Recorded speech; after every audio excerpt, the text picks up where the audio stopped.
আসসালামু আলাইকুম।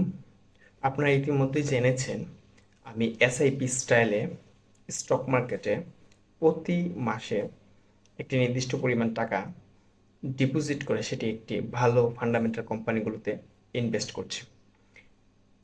যে ইনভেস্টমেন্টটা 5 বছর, 10 বছর, এমনকি ইনশাল্লাহ 15 বছরও আমি লাইভ দেখাবো যে তার রিটার্ন কেমন আসছে।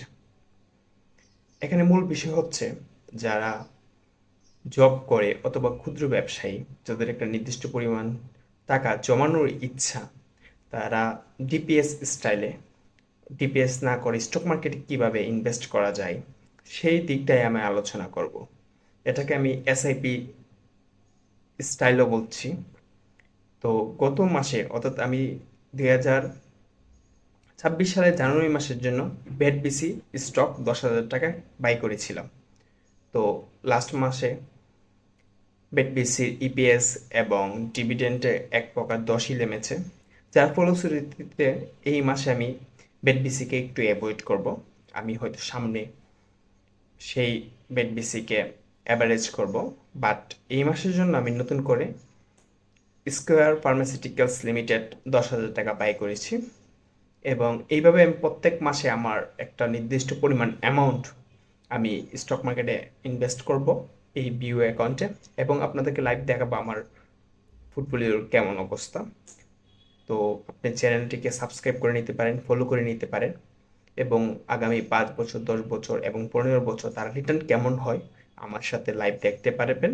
আপনারা চাইলে আমাকে ফলো করে আপনারও একটা লং টাইম ইনভেস্টমেন্টের চিন্তা করে ডিপিএস স্টাইল অথবা এসআইপি যাই বলেন না কেন আপনি ফলো করতে পারেন।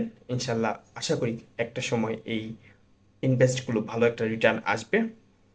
আর আমাকে নিয়মিত ফলো করতে পারেন স্টক মার্কেট সম্পর্কে কিছু জানার জন্য। তো আমি লাইভ ট্রেডে আমি আপনাকে নিয়ে যাব, দেখতে থাকুন। আপনারা জানেন আমি এসআইপি জন্য প্রত্যেক মাসে 10,000 টাকা আমার বিউ অ্যাকাউন্টে ডিপোজিট করব এবং বিভিন্ন ফান্ডামেন্টাল স্টক বাই করব। আমি 2026 সালের জানুয়ারি মাসের জন্য বেটপিসি শেয়ার কিনেছিলাম 37টি এবং তার বাই প্রাইস ছিল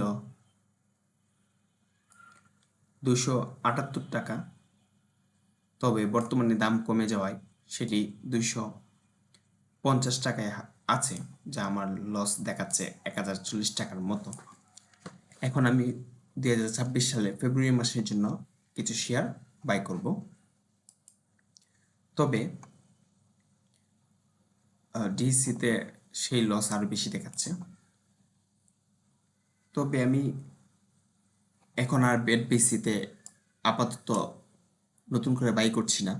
কারণ হচ্ছে বেটবিসির ইপিএস খুব খারাপ এসেছে এবং তাদের ডিভিডেন্ডও অনেক কমে গেছে, যার ফলশ্রুতিতে আপাতত এই স্টকটি আমি অ্যাভয়েড করব। আমি হয়তো পরে সেটাকে অ্যাভারেজ করে নিব। আমি এই মাসের জন্য আমি হচ্ছে স্কোয়ার কোম্পানি শেয়ারটি বাই করতে যাব।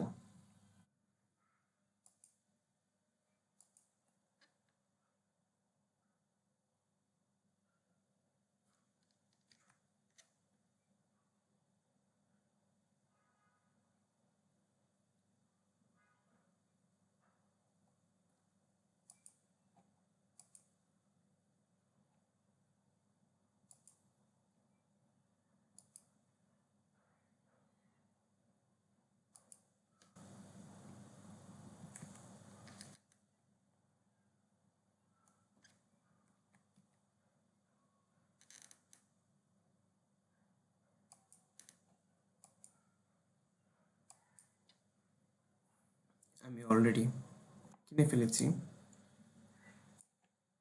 প্রথম একটি শেয়ার কিনেছি, তারপর হচ্ছে 45টি স্টক কিনেছি স্কোয়ার ফার্মাসিউটিক্যালস।